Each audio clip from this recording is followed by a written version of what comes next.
Hello, everybody. Welcome back to Total Extreme Wrestling 2016.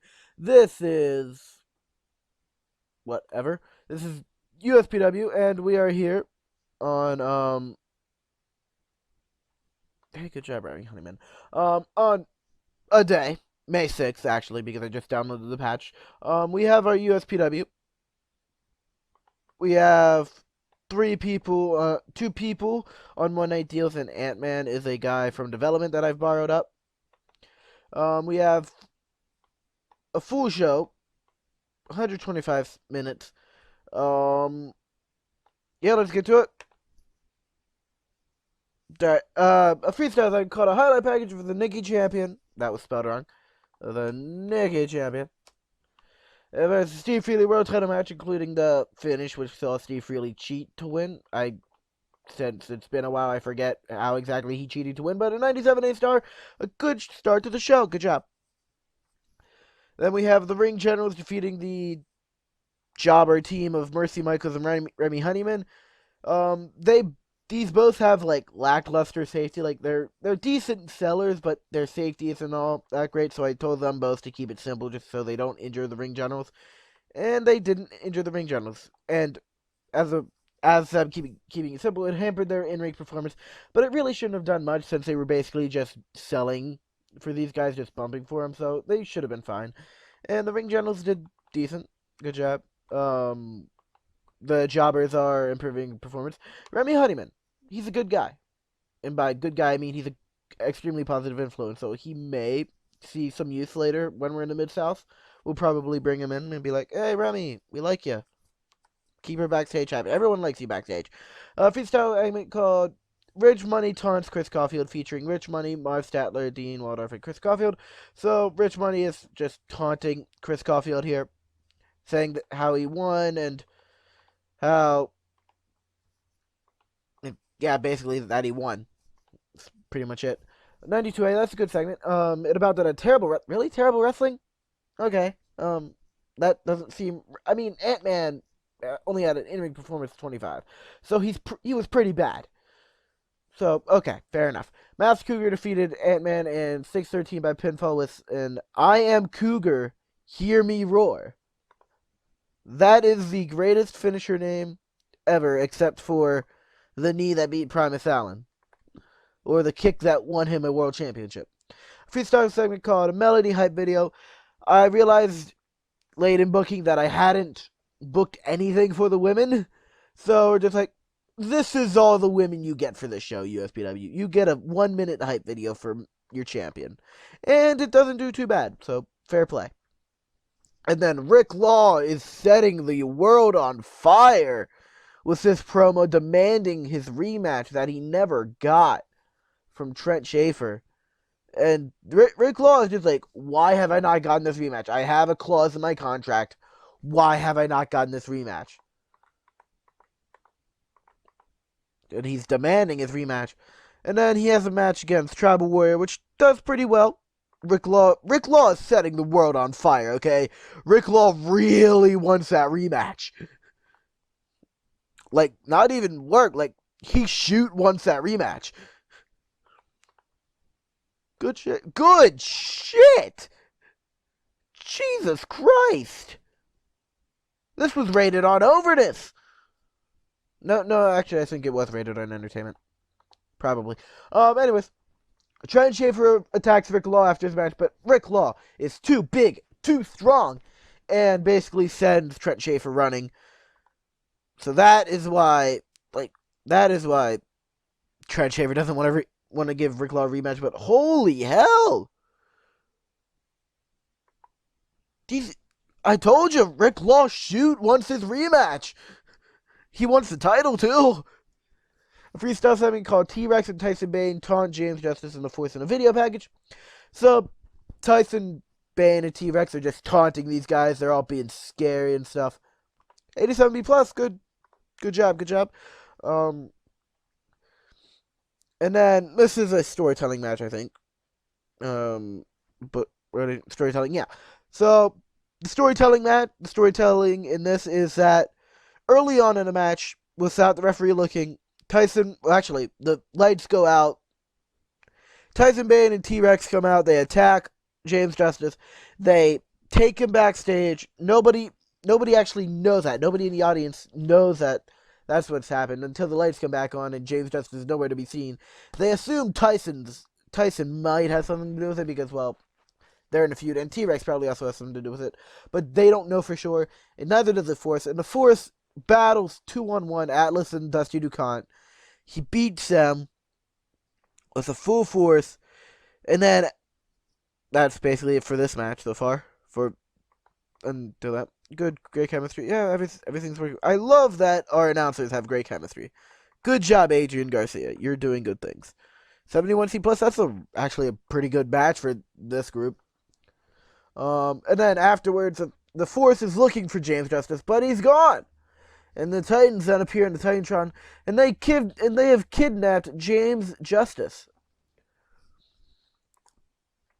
90A. I want to apologize quickly before we go into this. I'm a bit sick at the moment, but I feel like I need to record things so I can have videos out for the weekend and such. And I also have plans that I need to, for the series that I want to continue with, but I need to actually be able to go forward and sign a few people and do a few things to get these plans rolling, rocking and rolling. So I'm basically forced to record for multiple reasons at this point, whilst being just a little bit under the weather. Anyways, you might be able to hear me sniffling a bit. I apologize. Josh Thompson promo, he's the complete package, and just a 6-minute promo of him talking and being like, yeah, I'm Josh fucking Thompson. And he beats Mr. Lucha's 3 in 8 minutes with a clean cutter. Good stuff. Not as great a performance as I'd like from you, Josh. I feel like you really should have been better. That Nikki Champion promo on Steve, he calls him a coward for cheating in their title match. Again, it's been a while since I booked it, and I didn't bother to go back and watch the actual match and see how exactly Steve won, but I know he won tainted. He had to, because I'm pretty sure that's what I booked. But I'm sure that's what I booked. So, yeah.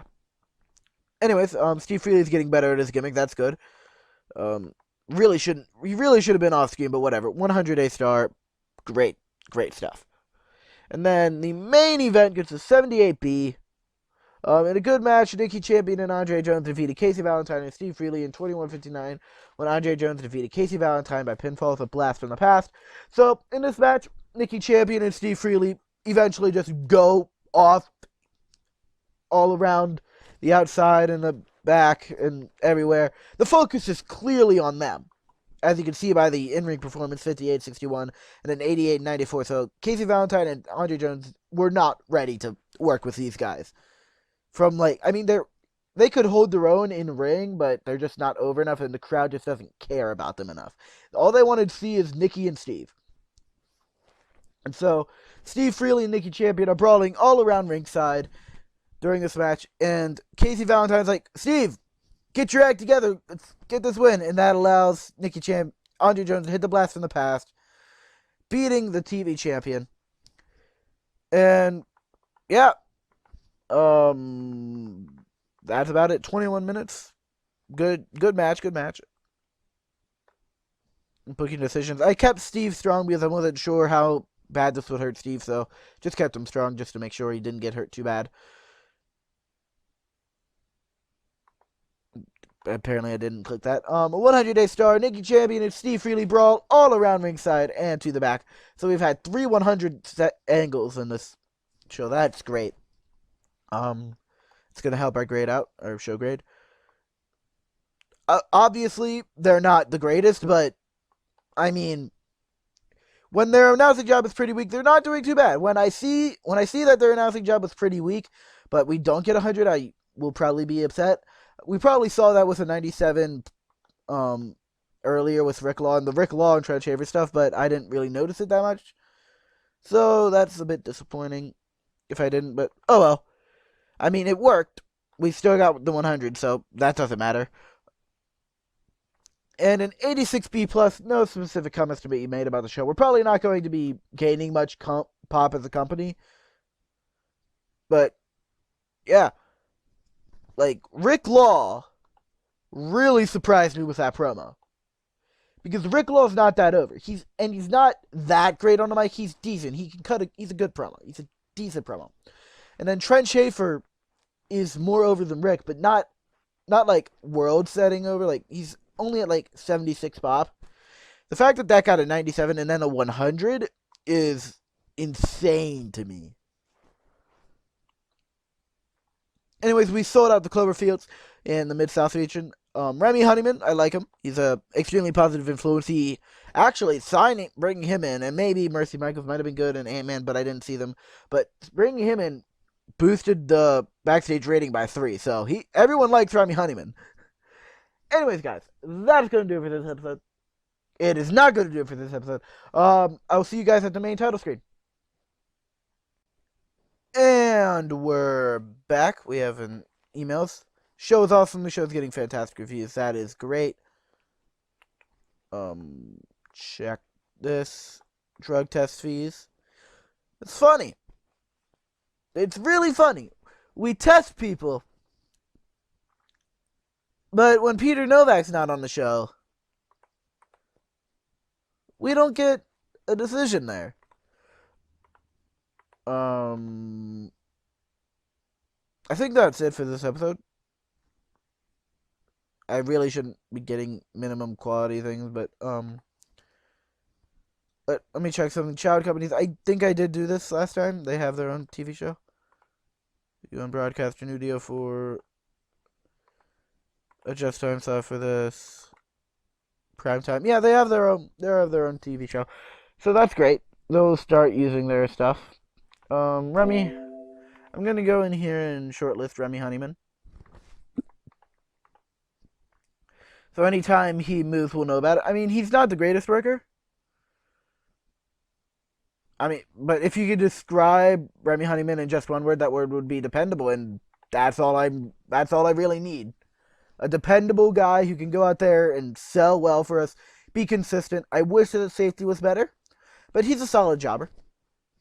I mean, the entertainment and star quality isn't really there for him to be anything else but that. But he'll be able to go out there whenever I want to sign him for a one-night deal and be like, okay, yeah, you did your part. You did a decent job selling. You bumped for him. You made the guy look better. And that's all you really need. Did you gain any pop from that? You should have. You gained 4 pop from that. Look at us. Look at the giant USPW. We are making stars everywhere. Like, we made this guy gain 4 points of pop just by losing to Dean and Marv. Speaking of, I love how easy it is to get people over now. Like, at this point, because, like, yeah, these guys have gotten pretty over already. 10 points of overness. 7 and 12 in the Southwest for Dean. Check out Marv. Not skills, popularity. 10 for him as well. Yeah, they're getting over. That's all that we really need. Anyways, guys, that is going to do it for this episode. Thank you all for watching. Hope you all enjoyed it. Please leave a like, comment, and subscribe, and I'll see you guys in the next episode of the Total of USPW. And next episode, we'll see how much money we made this month. So, thank you, and bye.